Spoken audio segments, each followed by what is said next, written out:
Ya, baik. Selamat pagi, Prof. Selamat pagi, Angela. Ya, Prof, bagaimana kabarnya? Baik, baik. Saya baik-baik. Ya, bagaimana, Prof, selama kegiatan pembelajaran selama COVID-19 ini? Ya, seperti kita ketahui, seluruh dunia kan belajar bersama.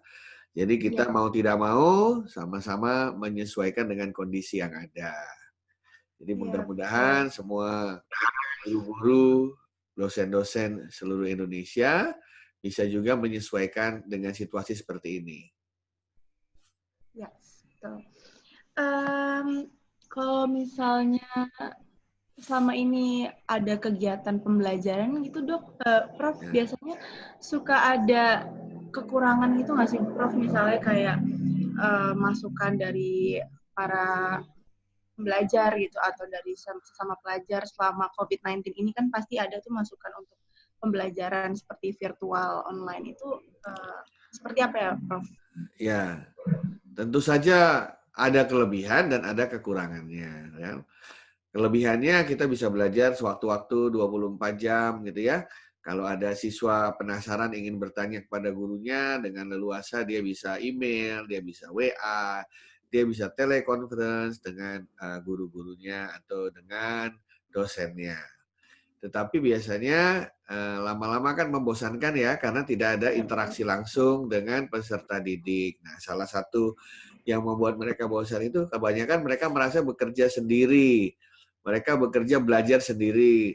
Kalau di ruang kelas kan ketemu sama teman-temannya kiri kanan gitu ya, merasa ada sama-sama belajar lah gitu. Nah, sekarang kok kayaknya saya cuma ngomong sama kamera gitu ya. Saya cuma ngomong sama Iya, betul. teknologi. Nah, jadi ada perasaan yang Iya, betul. hilang ya. Nah, seperti Iya, itu. benar. Nah, biasanya perasaan yang hilang itu terutama yaitu dalam hal bersama-sama. Kan biasanya suka ada kerja kelompok ya. Yes. Ya, atau kalau ada tugas saling ngumpul di satu rumahnya siapa, atau ngumpul di kantin, ngumpul di 7-Eleven gitu ya. Terus mereka bekerja sama secara kelompok atau sama-sama ngerjain PR. Nah sekarang hilang tuh, misalnya semua hanya melewati teknologi seperti itu. Kalau yang dimaksud dengan kerjasama tadi kerja kelompok dalam teknologi atau tadi dalam Ya, virtual itu seperti apa ya, Prof? nah Contohnya itu atau dari kerjasama secara virtual. Jadi contohnya misalnya eh, guru memberikan tugas gitu ya. Anda bertiga atau berempat diminta untuk membuat film dokumenter mengenai persiapan proklamasi misalnya. Ya.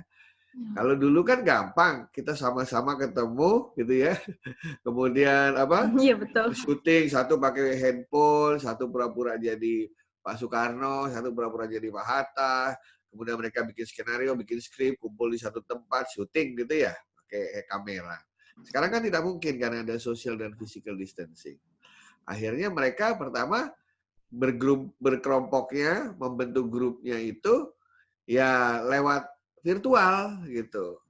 Jadi ada yang telepon-teleponan, ada yang teleconference, ada yang WA-WA-an. Nah, tapi bagusnya itu mereka jadi kreatif karena bagaimana? Gimana ya cara bikin film, cara bikin dokumenter, tapi nggak ketemu secara fisik. Nah, bersama-sama itu istilahnya dalam proses pembelajaran namanya berkolaborasi. Karena kan tidak mungkin satu orang bikin film, satu pegang handphone, siapa yang jadi pemainnya, betul kan? Nah, mereka melakukan kolaborasi. Bedanya, kalau dulu kan kolaborasinya offline. Kenapa? Karena mereka bisa ketemu, nggak perlu pakai komputer, nggak perlu pakai teknologi. Nah, sekarang sifatnya kolaborasinya online. Alias mereka tidak bertemu secara fisik, tapi harus ketemu dengan menggunakan aplikasi teknologi. Nah, bedanya di situ. Tapi bagusnya jadi pada kreatif, ya kan? Gimana ya Iya, bikin film betul. tapi nggak boleh ketemu kan? Wah, macam-macam lah mereka bikin skenario dan lain sebagainya. Jadi itu yang saya katakan bahwa bahasa ininya kan jadinya online collaborative learning gitu ya. Belajar online secara berkolaborasi. Nah, seperti itu, Angel. Kalau bicara mengenai kolaboratif ya, Prof, Ya, kira-kira apakah metode seperti online collaborative learning ini itu ya. yang disebutkan sama Prof tadi itu cukup efektif dilakukan dalam jangka panjang? Nah, itu semua menurut saya untuk jangka panjang tentu saja tidak. Tetapi kalau strategi atau perancangannya bagus, itu bisa efektif. Kenapa? Mungkin Angela kenal nggak dengan istilah universitas terbuka ya? Oh iya ya. Ya, universitas Betul. terbuka itu dulu belum ada teknologi, maka Oh, dulu offline ya, belum ada teknologi, tapi itu sudah sebuah pendidikan jarak jauh, cuman secara offline. Nah, dulu buku-bukunya dikirim lewat pos. Kita lihat modul-modul gitu ya. Nah, iya. di salah satu modul itu ada misalnya tugas dari dosennya atau dari gurunya mengatakan bahwa kita harus melakukan suatu tugas tertentu yang membutuhkan kolaborasi dengan orang-orang di sekitarnya. Nah, yang merancangnya bagus itu efektif. Nah, online sama sebenarnya. Ya, kalau kita bisa merancangnya dengan baik, merancangnya dengan terstruktur dengan menggunakan metodologi, ya, maka mau jarak dekat nanti atau nanti untuk jangka panjang itu bisa menjadi efektif. Kenapa demikian? Karena Indonesia ini kan luas ya. Tidak semua orang bisa mendapatkan kesempatan pendidikan atau akses ke pendidikan berkualitas yang sama. Nah, sementara pendidikan masa kini tidak hanya sendirian, orang itu membutuhkan kolaborasi dengan pihak-pihak lain. Karena kan nanti kalau kita lulus kan kita pasti akan kerjasama dengan banyak orang Oh, kan. ya Nah, jadi betul. harus biasa berkolaborasi gitu. Nah, bagaimana itu diajari di kampus? Bagaimana itu diajarkan di sekolah? Ya, bagaimana itu diajarkan di lembaga-lembaga pendidikan? Maka biasanya si pendidik ya yang merupakan arsitek proses pembelajaran membuat rancangannya. Kan dia berpikir kan, oke, sekarang online. Berarti mereka lewat elektronik, lewat internet. Tapi mereka harus berkolaborasi. Mereka ada di beberapa tempat. Nah, bagaimana ya cara saya merancangnya? Nah, untuk jangka panjang, misalnya pasca pandemi ini, ya harapannya kan kalau pandemi nanti kita udah bisa bertatap muka lagi nih. Ya, jadi feeling saya nanti akan ada hybrid istilahnya, campuran kolaboratif online dengan kolaboratif offline. Seperti itu. Seperti itu, Prof. Oke, Ya. baik. Kalau untuk saya kan memang background-nya kan saya teknik pertambangan ya, Prof. Nah, Oke. kalau misalnya saya kan biasanya banyak melakukan aktivitas itu di luar rumah, karena kan Oke. kalau teknik pertambangan dia di site ya, di lapangan. Ya. Nah, pembelajarannya juga seperti itu, Prof. Biasanya tuh kami melakukan pembelajaran itu tidak virtual kan, biasanya melakukan Ya. langsung di lapangan atau langsung tatap muka gitu. Karena kan Ya. segala sesuatu yang saya hadapi adalah batuan atau misalnya Betul. lingkungan. Nah, itu kan hal-hal Betul. yang di luar dari ruangan ya, Prof. Berarti Ya. kalau seperti itu bagaimana ya, Prof, penanganannya? Kan tidak hanya teknik pertambangan saja, banyak sekali mungkin seperti teknik lingkungan atau lainnya juga yang Oke. memang harus mengharuskan kita untuk bertemu dengan Ya. dunia luar gitu. Bagaimana Oke. metode pembelajaran yang baik untuk seperti itu? Oke. Kita lihat dalam dua kondisi ya. Dalam kondisi normal, normal tuh nggak ada pandemi seperti sekarang ini, dan dalam kondisi khusus gitu ya. Nah, jangankan di kuliah, ya di sekolah-sekolah di Australia itu anak-anak SD itu seminggu bisa 2 kali dia keluar ke lingkungan melihat macam-macam fenomena. Saya pernah melihat sebuah kasus itu anak-anak SD satu sekolah itu rame-rame diajak gurunya melihat apa namanya turbin air itu loh Oke, yang iya, iya. ada di sungai untuk pembangkit listrik di situ ya. Tapi dia ke suatu desa yang sederhana itu turbinnya. Jadi apa namanya isinya itu kan kayu gitu ya. Terus untuk nampung airnya itu ember kayu.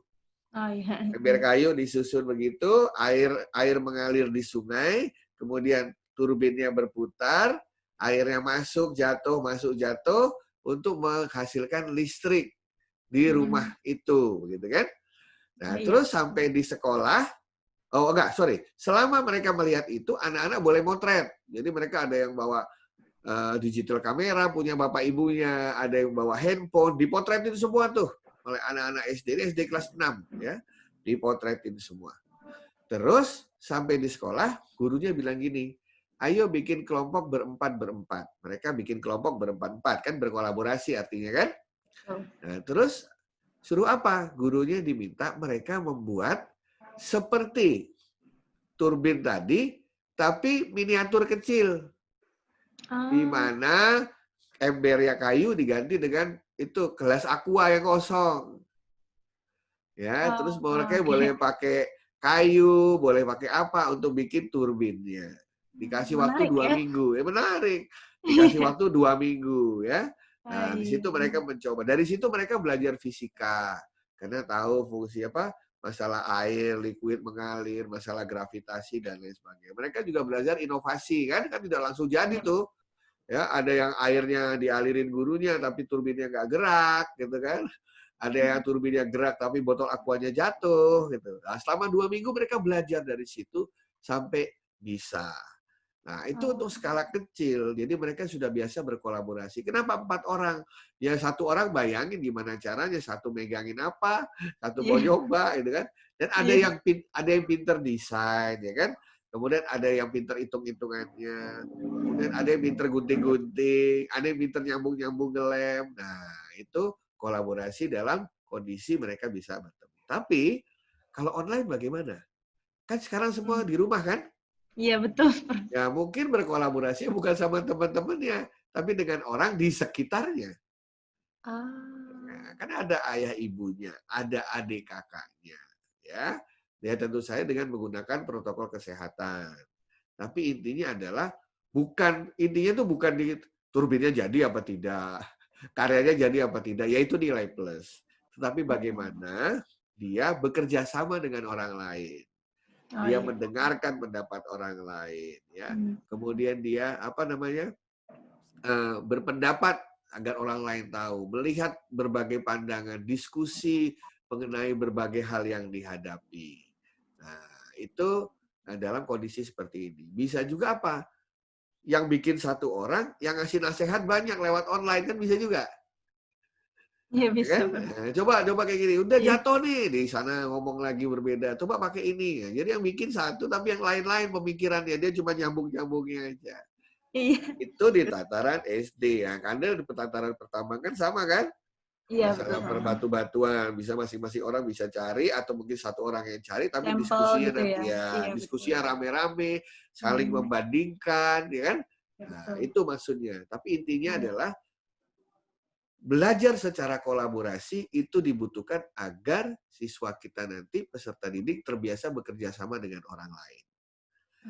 Kolaborasi bisa dilakukan secara offline, bisa dilakukan secara online, bisa hybrid atau campuran dari keduanya. Seperti itu. Kalau untuk tantangan, kira-kira Ya. apa saja sih tantangan yang dihadapi kalau kita melakukan OBL atau online collaborating learning ini? Kira-kira Nah, tantangannya apa aja, Prof? tantangannya adalah kebanyakan pendidik ya. Saya bilang pendidik karena bisa guru, bisa dosen. Dosen. Ya, itu tugasnya sama ketika kalau offline gitu loh. Jadi misalnya waktu offline, kumpulan di satu tempat, kerjakan ini, bikin ini. Terus begitu online ya sama. Cuman bikinlah ini tapi jangan kumpul di satu tempat. Nah, orang kan bingung maksudnya apa. Nah, lingkungan offline dengan lingkungan online itu 2 lingkungan yang berbeda. Ya, jadi si pendidik harus tahu dulu karakteristik peserta didiknya seperti apa nih. Tinggalnya di mana aja nih. Apakah semua bisa teleconference? Jangan-jangan semuanya nggak bisa teleconference. Jangan-jangan bandwidth-nya lambat, ya kan? Karena saya pernah mengajar secara kolaboratif, tapi hanya dengan pakai WA. Nah, dalam sistem belajar itu yang namanya instructional design. Bagaimana merancang proses pembelajaran. Jadi biasanya gurunya harus lihat dulu, dia ingin mencapai apa nih, tujuannya apa nih. Tujuan dari pemberian tugas atau tujuan dari belajar secara kolaboratif online ini apa nih? Kalau sudah ada tujuannya, dia lihat nih, peserta didik saya kayak apa nih? Ya, kondisinya seperti apa, tinggalnya di mana, kompetensinya seperti apa. Nah, dari situ baru dia bikin model pembelajarannya atau teknik pembelajarannya. Jadi satu kelas dengan kelas yang lain, walaupun yang dipelajari sama, bisa beda cara strateginya. Nah, kebanyakan pendidik itu malas menyesuaikan diri. Jadi tahun ini soalnya seperti ini, tahun depan sama soalnya, tahun depan sama lagi. Padahal mungkin tiap tahun peserta didiknya karakteristiknya beda-beda kan. Iya, betul. Nah, di samping itu kan ilmu pengetahuan juga berkembang. Nah, jadi pendidik tidak boleh males merancang atau membuat strategi agar proses pembelajaran kelompok berbasis daring ya, dalam jaringan atau online itu bisa berjalan dengan sebaik-baiknya. Itu tantangan terbesar, iya. Oke. Ada pertanyaan lagi sih, Prof. Satu lagi. Jadi ini tentang ini sih, Prof. Apabila misalnya di dalam satu kolaborasi atau dalam satu kelompok pembelajaran itu dalam OCL ini ada salah satu mahasiswa mungkin yang memang memiliki keterbatasan dalam berkomunikasi. Oke. Nah, misalnya bisa itu karena isu atau tuli atau kekurangan itu seperti itu. Bagaimana cara membangun komunikasi yang secara yang baik untuk dalam satu kelompok itu, Prof? Karena kan kita tidak bisa membatasi ya, Prof. Apabila misalnya ada seminar atau apa yang join itu tidak mungkin ada yang tidak bisa berkomunikasi secara jelas seperti normalnya. Ya. Jadi memang hal yang paling sulit dalam pembelajaran online itu dalam menghadapi peserta didik yang memiliki kebutuhan khusus, gitu ya. Yang memiliki kebutuhan khusus. Kalau di luar negeri itu yang jamak kita lihat kan untuk orang-orang yang tunarungu ya. Di mana ada bahasa isyarat ya, bahasa isyarat yang dia bisa mengerti. Nah, cuman untuk yang lain-lain ya, misalnya untuk tunanetra misalnya ya. Saya pernah datang ke satu tempat dan ini ciptaan orang Indonesia. Dia sudah punya semacam keyboard dan layar untuk orang tunanetra. Jadi orang tunanetra itu kan dia mendengar suara gitu ya, tapi kalau disuruh browsing, suruh melihat seperti apa laporan itu dia meraba monitornya. Karena monitornya itu dikembangkan berdasarkan huruf Braille seperti itu.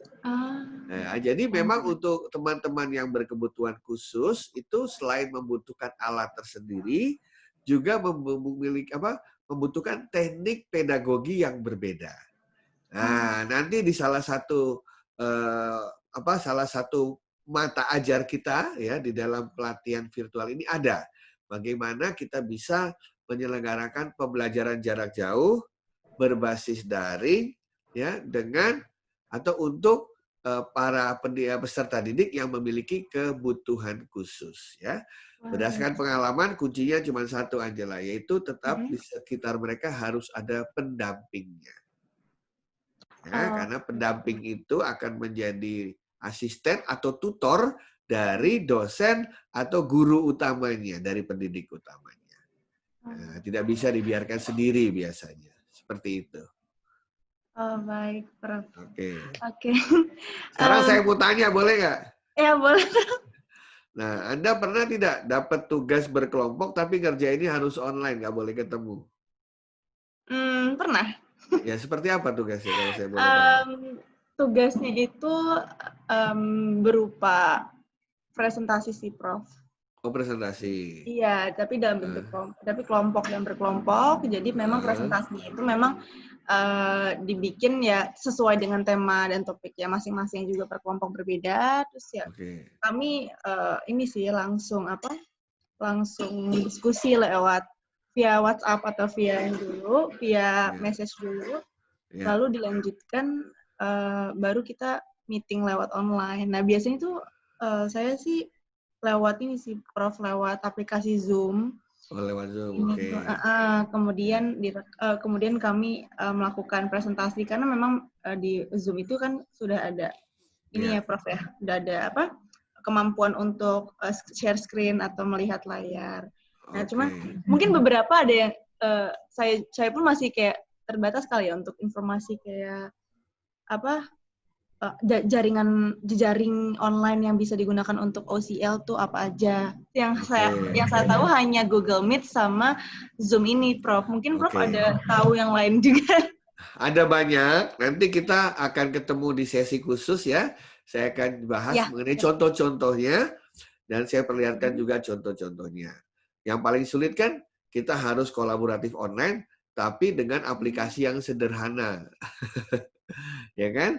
Kalau Iya, di kota-kota betul. besar mau pakai Zoom, mau pakai You Meet Me, mau pakai apa TalkFusion, mau pakai apa Google Iya, Meet atau Google Hangout, gampang gitu ya. itu Tapi mudah ya, gampang. iya, cuman bagaimana dengan saudara-saudara kita yang tinggal di daerah-daerah di mana listriknya masih biarpet, gitu kan? Kemudian bandwidth-nya juga terbatas, ya sehingga malah malah kalau begitu salah menggunakan teknologi jadi bumerang. Proses Iya, pembelajarannya jadi terganggu, benar kan? iya betul, betul, Prof. Disitulah Betul. saya katakan seorang guru, seorang dosen, seorang pendidik harus tahu persis situasi di sekitarnya agar waktu dia merancang proses pembelajaran Mm. tepat ramuannya, tepat rancangannya. Nanti masalah contoh dan bagaimana tahapan satu demi satu kita akan bahas dalam kesempatan yang berbeda ya Angela ya. Ya, siap, Prof. Iya, Ya, baik, sip. Prof. Terima Paling kasih. sementara ini itu aja, Prof. Ya, Ya, kamu nanti kalau punya pertanyaan-pertanyaan lain, catat, simpen, nanti tanyakan kembali, kita diskusikan bersama. siap, Prof. Terima kasih banyak ya, Prof. Terima Semoga Prof kasih. selalu sehat selalu. Sama kamu juga selalu sehat, Ya, untuk iya. keluarga juga, Ya, semuanya. amin. Terima kasih, Terima Prof. Semoga kasih. lancar terus untuk memberikan jejaring virtual pendidikan Terima untuk kasih. semuanya. Terima Terima kasih kasih. banyak. Sampai jumpa. Sampai jumpa, Prof.